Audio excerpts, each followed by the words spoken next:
Bismillahirrahmanirrahim. Assalamualaikum warahmatullahi wabarakatuh. Salam sang sejati. Salat digolongkan kepada dua bagian. Pertama salat syariat dan kedua salat hakikat. Salat syariat. Salat ini mempunyai tata cara dan hukum-hukum tertentu.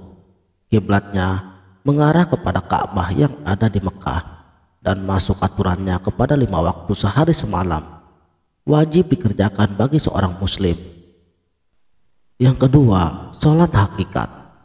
Sholat hakikat atau sholat gaib adalah sholat yang berkekalan, tidak putus dan tidak tertakluk kepada waktu dan tempat. Tidak ada perbuatan, tidak ada bacaan. Daib kadang juga disebut dengan sholat wusta, yang artinya di tengah-tengah. Maka ia dilaksanakan hanya pada hati. Namun begitu, sholat gaib atau wusta ini tidak boleh dipisahkan dengan sholat syariat. Mengerjakan sholat syariat tanpa hakikatnya adalah pincang, dan begitu juga bila hanya mengerjakan sholat gaib saja tanpa syariatnya adalah binasa. Untuk itu, sholat gaib ini harus dipadukan dengan sholat lahiriah. Intisari daripada sholat gaib atau sholat wusta, kiblatnya tidak di timur dan tidak pula di barat. Ia hadir dari tengah, menghadap ke wajah Allah. Berdirinya di alam mulki dan takluknya pada huruf alif. Sebelum jatuhnya niat, alif itu wujud memakai sifat ani, wujud, hayat, ilmu, kudrat, iradat, sama, basar, dan kalam. Niat maksudnya dari sisi kesufian melenyapkan diri dari diri dan takluk pada rahasianya alif, yakni titik hati.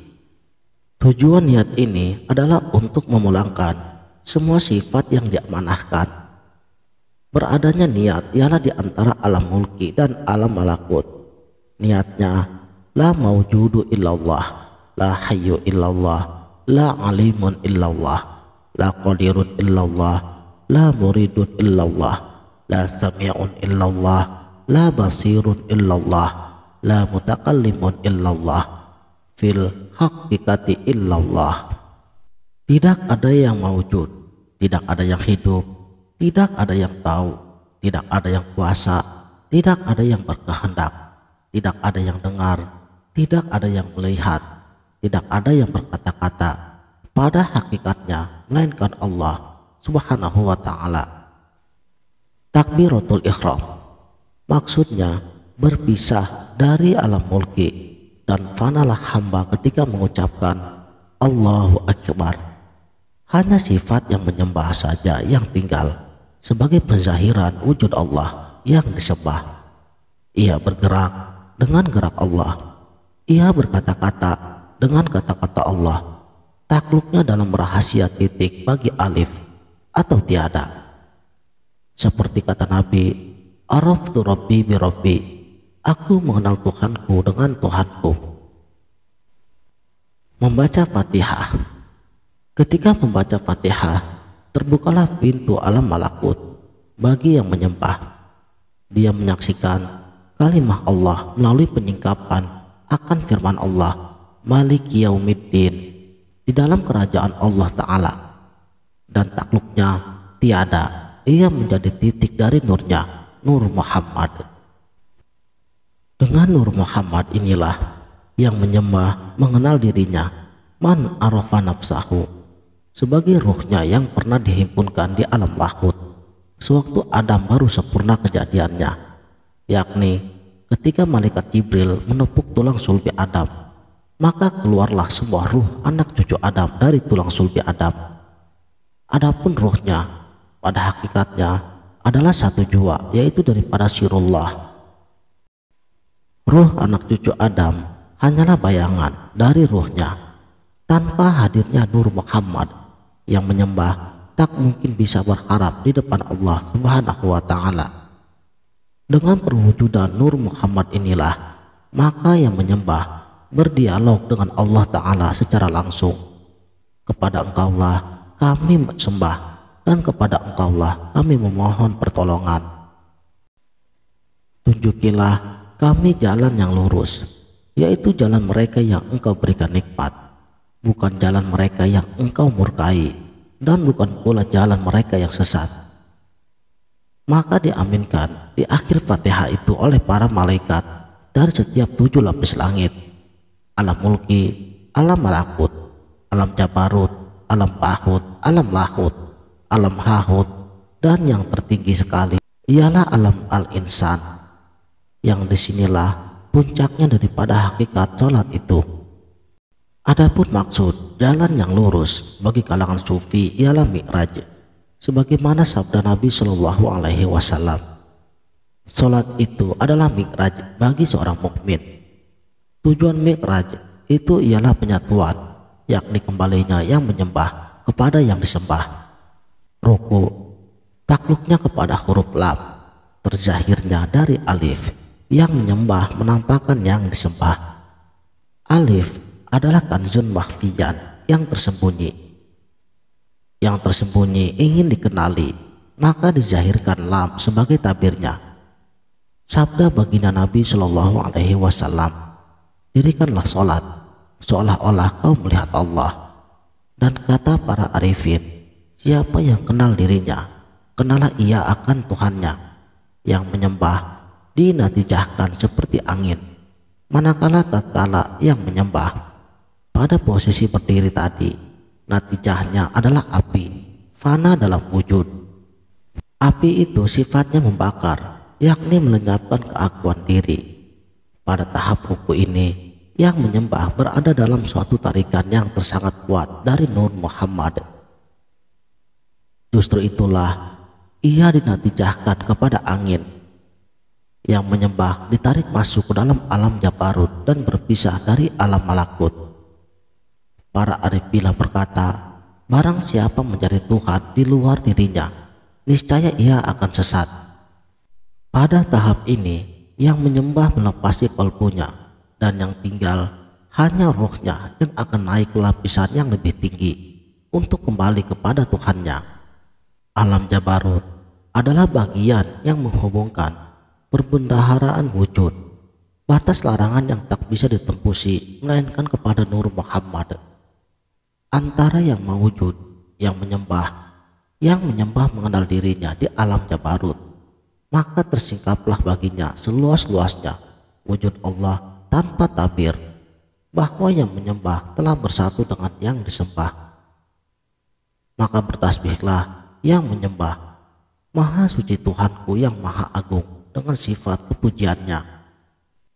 Fahamilah, pengertian bersatu dengan yang disembah yang dimaksudkan di sini bukanlah mengambil kepahaman hulul sebagaimana yang diyakini oleh Mansur al-Khalaj. Yang lebih ditekankan di sini ialah wahdat suhud, kesaksian penyatuan. I'tidal, yang menyembah adalah yang dibangkitkan, yang menyembah masuk ke dalam pintu kematian. Anta mautu qabla mautu, matikanlah dirimu sebelum mati. Di sini juga artinya waqaf, sementara dalam sholat. Sujud awal, takluknya kepada huruf lam, juga huruf mim. Sabda Nabi Shallallahu Alaihi Wasallam, aku dizahirkan ke dunia dalam keadaan sujud. Yang menyembah dinatijahkan kepada air. Air adalah sumber kejadian alam mulki. Arsy Tuhan berada di atas air, maka yang menyembah dinatijahkan kepada air. Karena disinilah yang menyembah sampai di alam bahut. Alam bahut adalah pembatasan terakhir segala pencairan, atau seumpama ungkapan Syekh Akbar Ibnu Arabi, Sajratul Kaun, atau pohon kejadian, atau sebutan yang sering juga disebut Sidratul Muntaha. Pada tahap ini, yang menyembah ada ruhnya yang tidak sir. Sabda Nabi Shallallahu Alaihi Wasallam, ketika Mi'raj, baginda melihat wajah Allah, aku tidak tahu di manakah aku berada. Pada tahap ini juga, yang menyembah menyerap kepada yang disembah, seolah-olah yang menyembah itulah yang disembah. Yang disembah itulah yang menyembah, yang pada hakikatnya wujudnya terurai dalam fana fil sifat dan lebur dalam fana fil zat, melihat Allah dengan Allah, maka yang menyembah diberikan pengetahuannya, ana al-haq, akulah yang benar. Dari sisi tahap ini, lihatlah kepada basmalah, hanya ba dalam basmalah saja yang tercantum dengan alif. Sabda Nabi Shallallahu Alaihi Wasallam, seluruh kitab Al-Quran itu terkandung di dalam Al-Fatihah, dan seluruh Al-Fatihah itu terkandung dalam basmalah, dan basmalah terkandung dalam huruf ba, dan rahasia huruf ba itu adalah titik di bawahnya. Inilah yang dimaksudkan oleh Syekh Ibnu Arabi, wujud kesatuan wahdatul wujud. Maka bertasbihlah yang menyembah, Maha suci Tuhanku yang maha mulia dengan sifat kemuliaannya. Duduk di antara dua sujud, takluknya pada huruf H besar dan juga H kecil. Maksudnya selepas huruf jim, yang menyembah telah dikaruniai bako. Dengan dikaruniai bako, barulah yang menyembah dapat memasuki perbendaharaan rahasia Tuhan, ilahiyat, pada sujud yang akhir nanti, sebagaimana diistilahkan oleh para arifin melalui 3 tahapan, ahadiyat, wahdat, dan wahidiyat. Pada tahap ini yang menyembah berada di alam lahut, alam ketiadaan yang tiada sesuatu pun yang tercipta, tiada awal dan tiada akhir. Yang menyembah menyaksikan kekosongan tanpa perbatasan, dan disinilah awalnya diri yang kemudian dicahirkan sebagai Adam. Di kalangan sufi, ianya juga diistilahkan negeri Adami. Diri yang menyembah dinisbahkan kepada air, yakni air mutlak, atau kata lainnya, inilah asal usul manusia dari alam tiada, la. Pada tahap ini juga yang menyembah adalah di dalam sirnya, ruhnya dalam kegaiban Nur Muhammad. Hakikat ruhnya adalah Nur Muhammad. Disinilah ia bermunajat, Tuhanku, ampunilah aku, rahmatilah aku, cukupkanlah aku, angkatlah derajatku, berilah aku rezeki, berilah aku petunjuk, afiatkanlah aku dan maafkanlah aku. Sujud akhir, takluknya pada rahasia huruf H yang tak kelihatan atau bunyi ujungnya, hu, dan juga huruf mim. Pada tahap ini, yang menyembah berada di alam hahut. Pada nisbahnya air yang di bawah arsy Tuhan, hampir tersengat. Yang tinggal pada yang menyembah adalah sirullah. Di dalam sir, inilah aku. Kata ahli sufi, air dalam gelas tak dapat dibedakan lagi. Air itulah gelas, gelas itulah air. Yang menyembah itulah yang disembah. Dalam gedung makrifat, bukan dalam gedung syariat, gedung tarekat, dan gedung hakikat. Saudaraku sang sejati, pahamkanlah ini, bahwa yang menyembah tidak bisa menjadi yang disembah dalam arti hakikat. Ini hanya pada makrifat semata. Ingatlah, bukan pahaman hamba yang bertukar menjadi Tuhan. Lihatlah air di dalam gelas bersatu dalam kejernihan. Lihatlah pada ombak, hanya pada nama yang jauharnya adalah air yang bergelora. Kata Al-Halaj, tiada yang di dalam jubahku melainkan Allah, hanya dimengerti sebagai ucapan isyarat, dan juga sabda Nabi Shallallahu Alaihi Wasallam, aku melihat Allah pada rupa seorang pemuda yang tersenyum. Di sini yang menyembah terus bertasbih, Maha suci Tuhanku yang maha mulia dengan sifat kepujiannya.